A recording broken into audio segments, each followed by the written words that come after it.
An addiction recovery advocate has set his sights on the Las Vegas City Council, and we're talking with him right here on Nevada Politics Today. I'm your host, Victor Jakes.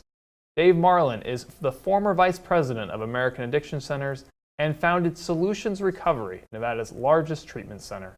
He also has 2 master's degrees from UNLV. Dave, welcome to the show. Thanks. Appreciate being here. I want to talk about what I think is the most controversial issue facing the city, and that's the Badlands golf course. The developer, Johan Lowy, wants to build homes there. There's been opposition from many people on the city council. And what do you think should happen with Badlands? Should Johan be able to build there or not? There's 2 stories that I tell. As a CEO of a company, I would have ideological problems and want to draw a line in the sand. And it happened quite often, whether it's at Sierra Health Services or at Solutions. There at some point where the lawyer puts their hand on my shoulder and says, Dave, it's time for you to step out of the room because we have to settle this. I don't think it makes a lot of sense for us to spend millions of dollars in lawyers trying this in court. I think we should settle this. So you're open to reaching some sort of agreement where he's able to build on that land? I'm not in favor of lawsuits.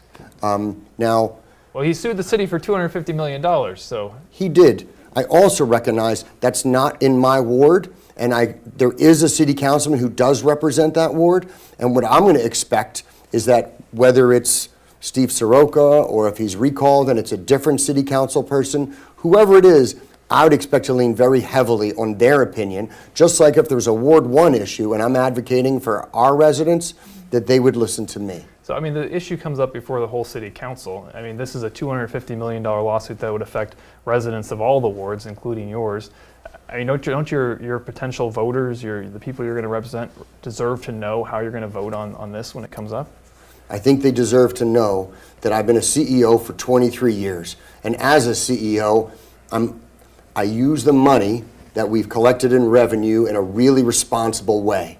And I don't know every detail of the case. I'm going to need to speak with counsel. I'm going to need to get involved before I make a decision. However, I will tell you it's not going to be in favor of prolonged lawsuits, and it's going to lean towards settlement. You know, another issue that's confronted the council is regulations that passed late last year severely restricting apps like Airbnb, the short-term rental business. Do you think there are improvements that need to be made to that legislation, or should it be left as is? When I was at Health Plan in Nevada, they would ask us things about small businesses. And what I learned to do was talk to folks like the Chamber of Commerce, talk to folks like the Board of Realtors, and get feedback from the experts who really understand these issues and get proposals from them. Now, as a man on the street, do I have an opinion about it? You know, I don't like the idea of party houses in my neighborhood. I'll tell you that. But to me, I haven't received counsel from those 2 entities. And I'd be really curious what the experts who really have thought this out are before I made a decision. You know, you have a background in treating people with addiction. What's the role that addiction plays in homelessness? I believe it has a major role. And if it isn't the cause of it, it ends up being one of the major factors for it continuing. I believe our city has a drug problem. I think it shows up as a homeless problem. I think it also shows up as a crime problem. And just like I saw families coming to our treatment center saying, fix my child or fix my loved one, and then they learned that they were part of the system that was broken and that needed to heal, our city is part of the problem, and our whole city needs to get together to help address this problem. So what does that look like? I mean, is it something where the government takes action? Is it a call for churches and communities? Yes, and yes. It's really going to be supporting the people who are doing it now, and the government needs to facilitate it more than it needs to do it. In addition, there needs to be education about it, because when people are, well, first, we need enough beds, because people shouldn't be sleeping on sidewalks. They shouldn't be camping in our city. People should be sleeping in beds and walking on sidewalks, not the other way around. So we need to expand the amount of beds and social services available, so there's a place for these people. Are you concerned that if you do that, you create an incentive to either bring more homeless people here or to, kind of encourage that, look, you can be irresponsible, you can do drugs, and there'll still be a bed for you? Yes, I'm very concerned and very focused. There's different stages of shelter beds, which are very different than permanent housing. There's also some interim transitional, and in each of those type of housing facilities have a specific need and use and need to be coupled with social services like case management, like clinical care, so we could help these folks. So what do you envision? Is it something where the government is funding, private organizations or private charities who are doing the treatment? Is it the kind of the centralized courtyard option that they're doing now? What's the ideal solution for homelessness? Right now, the city and the county have a different playbook. And I think the city and the county, we need to get on the same page. I'm grateful that I'm friends with most of the city council folks and the county commissioners, and we need to get on the same playbook. There's also, last time I looked, 19 social services agencies which are doing the job, and we need to support them to expand and continue to do the job rather than do their job for them. So what does your plan look like? You said that the city and the county have a different plan. Who's got the right plan? I think it's a combination of both. It isn't sending every homeless person in Nevada to one square block, though. It really needs to be spread out. There's several cities around the country who have effectively ended homelessness.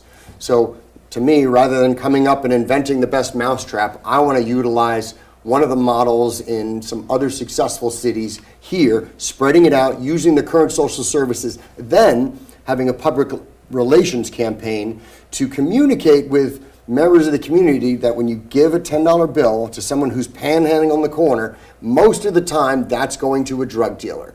And I would like less money to be given to drug dealers.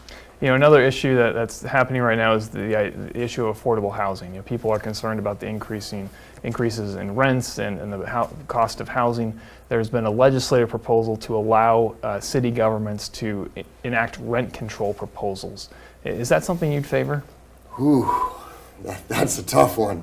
I'm happy that the federal government has some opportunity funding to help encourage investors to build more housing units, because I think when you do the math, we have a raw shortage of housing units. In general, I don't think that some price controls is the solution. Another concern is transportation, and this is, ties into Las Vegas, but also a county issue. There's a push for light rail. I'm sure light rail proponents would eventually like to extend that into Las Vegas. Do you support light rail, or do you prefer options like bus rapid transit? Honestly, I agree we need to improve the transportation system for residents without vehicles. I haven't looked carefully enough and done the math. And a lot of this is a math issue as far as helping people and having things pencil. So jury's still out. At least two of your opponents in the race, there are 10 people running, have experience inside city government. You're an outsider. What's your pitch to voters as to why they should vote for an outsider like yourself? I've helped run a company with a budget larger than the city of Las Vegas. The city of Las Vegas has about a $1.5 billion budget. I'm a person with a master's degree who's been a CEO for more than 2 decades, who brings the administrative expertise. I also have the time because I've retired, and I expect to put 100% of my time and effort into doing this job well. And I think Las Vegas, a city that I love, deserves to have a professional manager helping it. And I look forward to serving. And we're going to have to leave it there. Dave, thanks so much for joining us. All right. Thank you. Appreciate it. Thank you. And thank you for watching. Remember, if it involves Nevada politics, we're talking about it right here on Nevada Politics Today. I'll see you next week.